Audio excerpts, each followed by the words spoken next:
আমি তাকে যত অপছন্দই করি, তিনি দেশের প্রধানমন্ত্রী।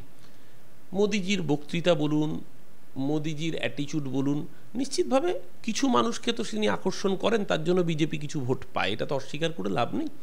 আমি মোদিজির রাজনীতির চরম সমালোচক, কিন্তু মোদিজির বক্তৃতা বলুন, মোদিজির ম্যানারিজম বলুন, তারও সমালোচনা করি, কিন্তু তার একটা নির্দিষ্ট অডিয়েন্স আছে। মোদিজি ছাড়া এই মুহূর্তে বিজেপিকে নেতৃত্ব দেওয়ার মতো সর্বভারতীয় স্তরে আর কোনো নেতা নেই। আব্বাস সিদ্দিকী মাঠে নামলে মহিলাদের বলবো সাবধানে থাকুন, কারণ এই পার্টিকুলার ব্যক্তি, উনি মহিলারা কি পোশাক পরবেন সেটা নিয়ে যেরকম নিদান দেন, তার সাথে সাথে মহিলারা নাকি কম বসনা পোশাক পরলে, স্বল্প বসনা, তাদেরকে খেজুর গাঁঠে বেঁধে, দড়ি দিয়ে বেঁধে পেটানোর নিদান দেন।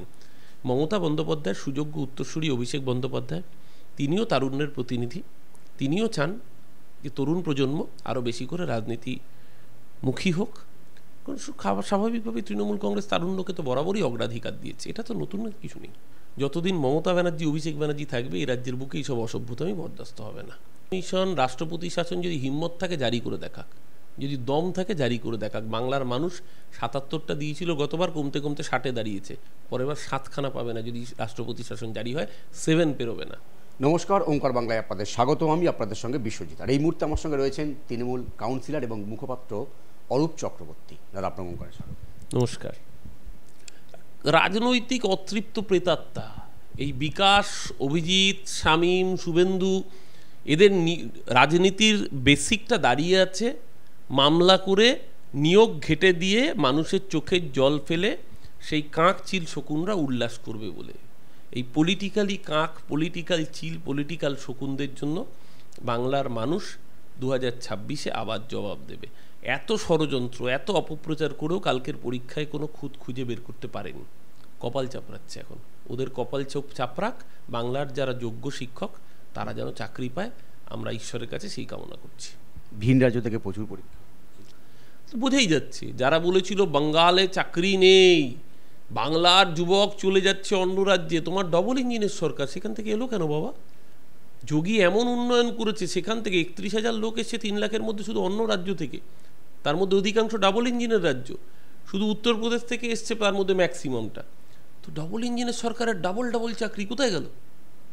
বাংলার মানুষ তো জানতে চাইছে যে বাংলার নাকি পরিযায়ী শ্রমিক এত, তো তোমার ওখানে এই অবস্থা। তারাই নিজেরা কি বলছে কান খোলা করে শুনে নিন। আপনার কি মনে হয় আবার বিকাশবাবুরা নিয়োগ আটকাতে যেতে পারে? দেখুন, হাইকোর্টে যাওয়ার রাস্তা বা আদালতে যাওয়ার রাস্তা, এটা গণতান্ত্রিক অধিকার। আমি আবারও বলছি, এইসব চাকরি প্রার্থীরা মাথায় রাখবেন, কারা এই নিয়োগটাকে আটকানোর জন্য উদগ্রীব হয়ে শুধু কোর্টের দরজা আঁকড়ে যাচ্ছেন, এদেরকে চিহ্নিত করুন, এদেরকে জনমানস থেকে বিচ্ছিন্ন করুন, কারণ এদের জন্যই আপনাদের নিয়োগটা আটকে রয়েছে। 26-এ ভাঙড়ে কি জোড়া ফুল ফুটবে? ভাঙড়ে তো 24-এই জোড়া ফুল ফুটে গেছে, 26 আবার নতুন করে কি ফুটবে? 24-এর লোকসভা নির্বাচনে সায়নী ঘোষ ভাঙড়ে ফার্স্ট, তার থেকে অন্তত 15,000-এর বেশি ভোট, আরও বেশি ভোট জিতেছে ভাঙড়ে তৃণমূল কংগ্রেস, তার থেকে 15,000 কম ভোট পেয়েছে আইএসএফ, আর সিপিএম প্রায় 75,000 কম ভোট পেয়েছে। ভাঙড়ে তো 24-এই জোড়া ফুল ফুটে গেছে, 26 আবার নতুন করে কি ফুটবে? ওটা বুঝতে পেরেছে বলেই নওশাদ পাগল হয়ে গেছে। শোনা যাচ্ছে নাকি আব্বাস সিদ্দিকী মাঠে নামছে। আব্বাস সিদ্দিকী মাঠে নামলে মহিলাদের বলবো সাবধানে থাকুন, কারণ এই পার্টিকুলার ব্যক্তি, উনি মহিলারা কি পোশাক পরবেন সেটা নিয়ে যেরকম নিদান দেন, তার সাথে সাথে মহিলারা নাকি কম বসনা পোশাক পরলে, স্বল্প বসনা, তাদেরকে খেজুর গাঁঠে বেঁধে, দড়ি দিয়ে বেঁধে পেটানোর নিদান দেন। তাই আমি পশ্চিমবাংলার সমস্ত মা বোনেদের বলবো, আব্বাস সিদ্দিকী বেরোলে সচেতন থাকবেন, কারণ উনি দেখতে পেলে, আপনি যদি ওনার পছন্দ মতো পোশাক পরিচ্ছদ না পরেন, হ্যাঁ, তাহলে হয়তো আপনাকে দেখে খেজুর গাছে বেঁধে পেটানোর নিদান দিতে পারেন। যেভাবে উনি এ রাজ্যের একজন সাংসদ, প্রাক্তন সাংসদ, যিনি ঘটনাচক্রে অভিনেত্রীও, তিনি তার অভিনয়ের জন্যই হোক বা তার ব্যক্তিগত চয়েস, এটা তো তার ব্যক্তিগত চয়েস, তিনি কি পোশাক পরবেন, তার জন্য তাকে গাছে বেঁধে পেটানোর নিদান দিয়েছিলেন। তাই বাংলার মা বোনেরা সাবধান থাকুন। শোনা যাচ্ছে নাকি 26-এ তৃণমূল কংগ্রেসের প্রার্থী তালিকায় 30% নতুন মুখ আসতে পারে। এবং এটা একেবারেই মমতা বন্দ্যোপাধ্যায় এবং অভিষেক বন্দ্যোপাধ্যায়ের সিদ্ধান্ত। তারা চিরকালই তারুণ্যের উপর জোর দেন। মমতা বন্দ্যোপাধ্যায় বিশেষত্ব হচ্ছে, মমতা বন্দ্যোপাধ্যায় সমাজের সব পেশার মানুষকে রাজনীতিতে আনতে বরাবরই আগ্রহী থাকেন। আর মমতা বন্দ্যোপাধ্যায় নিজেই তরুণ প্রজন্মের প্রতিনিধি হিসেবে প্রথম সংসদে গিয়েছিলেন। আজকে তৃণমূলের যে এখনকার প্রতিষ্ঠিত নেতৃত্ব, তারাও একদিন তরুণ নেতৃত্ব ছিলেন। মমতা বন্দ্যোপাধ্যায়ের সুযোগ্য উত্তরসূরি অভিষেক বন্দ্যোপাধ্যায়, তিনিও তারুণ্যের প্রতিনিধি। তিনিও চান যে তরুণ প্রজন্ম আরও বেশি করে রাজনীতিমুখী হোক। কারণ স্বাভাবিকভাবে তৃণমূল কংগ্রেস তারুণ্যকে তো বরাবরই অগ্রাধিকার দিয়েছে, এটা তো নতুন কিছু নেই। এই মুহূর্তে অনেক বিধায়ক রয়েছেন যাদের বয়স 60-এর বেশি। তৃণমূল কংগ্রেস কি তাদের আবার টিকিট দেবে? আবার যেহেতু জেতা তারা, 60-এর বেশি বিধায়কদের টিকিট দেওয়া হবে না এরকম নিয়ম আপনি কথা কোথায় শুনেছেন আপনি? আমি অন্তত শুনিনি। আপনি কোথা থেকে শুনেছেন আমি বলতে পারবো না। তৃণমূল কংগ্রেস বারবার করে যেটা বলে, পারফরমেন্স ড্রিভেন পার্টি। যে পারফর্ম করতে পারবে, তার নির্দিষ্ট দায়িত্ব যাকে যেটা দেওয়া হয়েছে সেই জায়গায় দল তার ইভ্যালুয়েশন করবে। সেখানে 50 বছর না 60 বছর এরকম কোনো ক্রাইটেরিয়া তৃণমূল কংগ্রেস অন্তত দিয়েছে বলে আমার জানা নেই। যদি সেটাই হতো, আমাদের বহু সাংসদ আছেন যারা প্রায় 75-এর ওপরে, তারাও তো এবার সাংসদ হয়েছেন। সুতরাং ওই রকম বিষয় নয়, এটা নবীন এবং প্রবীণের মেলবন্ধন। একদিকে অভিজ্ঞতা, একদিকে তারুণ্য। মমতা বন্দ্যোপাধ্যায়ের অভিজ্ঞতা, অভিষেক বন্দ্যোপাধ্যায়ের তারুণ্য, দুয়ের যুগলবন্দি তৃণমূল কংগ্রেস অপ্রতিরোধ্য। মমতাদির নেতৃত্বে, অভিষেকের সেনাপতিত্বে ঐক্যবদ্ধ তৃণমূল, অপ্রতিরোধ্য তৃণমূল, 250+ তৃণমূল। একটু অন্য প্রসঙ্গে, কাউন্সিলর হিসেবে সফল অরূপ চক্রবর্তী, তাহলে কি 26-এ বিধানসভা নির্বাচনে টিকিট পাচ্ছে? এই বিষয়ে আমরা কোনো মন্তব্যই করব না বা করতে পারিও না, কারণ সম্পূর্ণ বিষয়টাই মমতা বন্দ্যোপাধ্যায় এবং অভিষেক বন্দ্যোপাধ্যায় তারা নির্ধারণ করেন। এই বিষয়ে আমাদের কারোর কোনো মন্তব্য করবার কোনো এখতিয়ারই নেই, তাই এই প্রশ্নের কোনো উত্তরই হয় না। অনির্বাণ গানে গানে কুণাল ঘোষকে নিশানা করে বললেন রেগে যাবে কুণাল ঘোষ, কিন্তু কুণাল ঘোষ পিসি করে বললেন তিনি অন্তত এই বিষয়ে রাগলেন না। এই বিষয়টা কীভাবে নিচ্ছিল? কুণাল দাই তো ব্যাখ্যা করে দিয়েছেন যে একটা স্যাটায়ার, একটা মজা। দেখুন, কাউকে বেসলেস একটা বাজে কথা বলা এক জিনিস, আর স্যাটায়ার হিউমার সেটা একটা আলাদা জিনিস। সেই স্যাটায়ার বা হিউমার নেওয়ার ক্ষমতা তৃণমূল কংগ্রেসের রয়েছে। কুণাল ঘোষ তৃণমূল কংগ্রেসের সাধারণ সম্পাদক, তিনি নিজে পরিষ্কার করে দিয়েছেন যে গানের মধ্যে হ্যাঁ একটু তির্যক মন্তব্য আছে, কিন্তু এটাকে আমি খোলা মনে গ্রহণ করলাম। কুণাল ঘোষ খোলা মনে গ্রহণ করেছেন। অসুবিধা হয়েছে জ্যোতি বোসের যারা এ রাজ্যের বুকে চুনোপুটি উত্তরসূরি, সেই সমস্ত নব্য কোচি কমরেডদের, তাদের গাত্র দেওয়া হয়েছে। কারণ ওই গানে বলা হয়েছে সিপিএম কেন জিরো। আরে ভাই, সিপিএম যদি হিরো হতো তাহলে জিরো বলতে হতো না। তুমি পাবে শূন্য, আর্যভট্টের আবিষ্কার বললে তোমার গাত্র দেওয়া হবে। তোমাদের মুশকিল হচ্ছে তোমরা ফাঁকা ফ্ল্যাটে লেনিন শেখানোর বাইরে বেরিয়েছে তোমরা সত্যি সত্যি সমাজতন্ত্র প্রতিষ্ঠারে হবে না, মানে যা সব গল্প দিয়ে যা সব এলিমেন্ট সামনে ছড়িয়ে রেখেছো, বরঞ্চ মানুষের স্বার্থে কথা বলো। আজকে মমতা ব্যানার্জির জনমুখী প্রকল্পগুলোকে ভাতা ভিক্ষা বলে ব্যঙ্গ করবে, আর গরিব মানুষ যখন Mamata Banerjee dictatorship of the প্রোলেতারিয়েতের গল্প শুনিয়েছে 34 বছর, মমতা ব্যানার্জি সেই প্রোলেতারিয়েতের হয়ে যখন কাজ করবেন তখন তাকে ব্যঙ্গ করবে। ওই জন্যই স্বয়ং কার্ল মার্কসও বোধহয় কবর থেকে মুচকি হাসে আজকে তোমাদের দেখলে।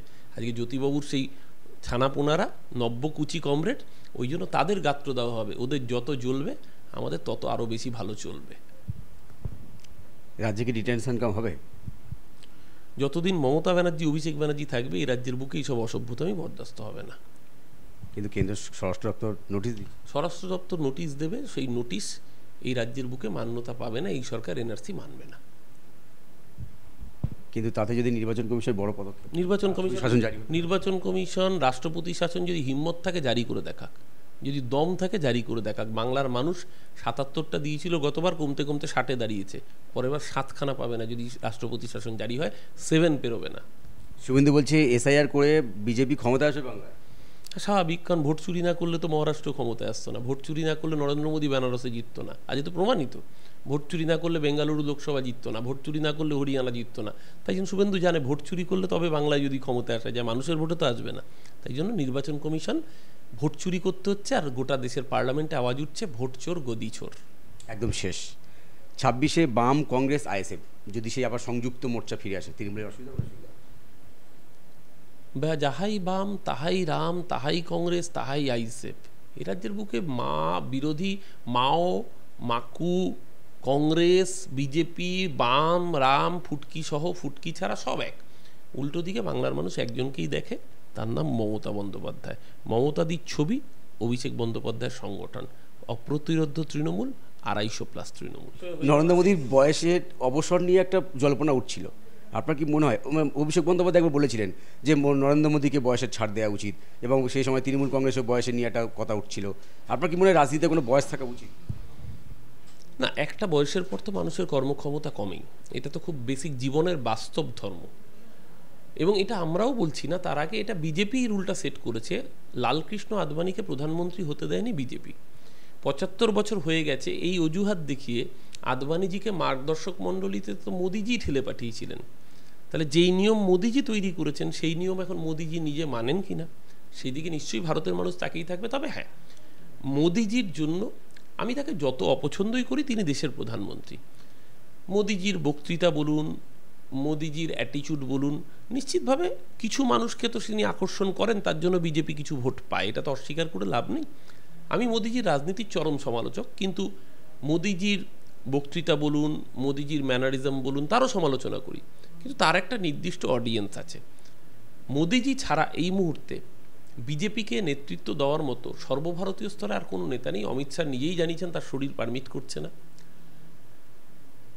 বিজেপির সর্বভারতীয় স্তরে আর কোনো এইরকম নেতার ফেস নেই যেই নেতা গোটা ভারতবর্ষের বিজেপি কর্মীদের কাছে কার্যত আনচ্যালেঞ্জ। নরেন্দ্র মোদী বিজেপির মধ্যে আনচ্যালেঞ্জ, কারণ নরেন্দ্র মোদীকে চ্যালেঞ্জ জানানোর মতো নেতা বিজেপিতেও কেউ আছে বলে আমার অন্তত মনে হয় না, আমি ভুল হতে পারি। তো সেই জায়গা থেকে মোদিজি যদি সরে যান, বিজেপির জন্য নিশ্চিতভাবে এটা বড় সেটব্যাক। এই সেটব্যাক বিজেপি সামলাতে পারবে না। তবে মোদিজি যদি থাকেনও, তাহলেও বিজেপি সামলাতে পারবে না, কারণ বিহারের নির্বাচন হারার পরেই নীতিশ কুমার পাল্টি খাবে। অসংখ্য ধন্যবাদ। বাংলায় অন্তত ডিটেনশন ক্যাম্প হচ্ছে না, স্পষ্ট জানালেন তৃণমূল কাউন্সিলর অরূপ চক্রবর্তী। ক্যামেরায় রবি দত্তের সঙ্গে বিশ্বজিৎ হালদার, ওঙ্কার বাংলা।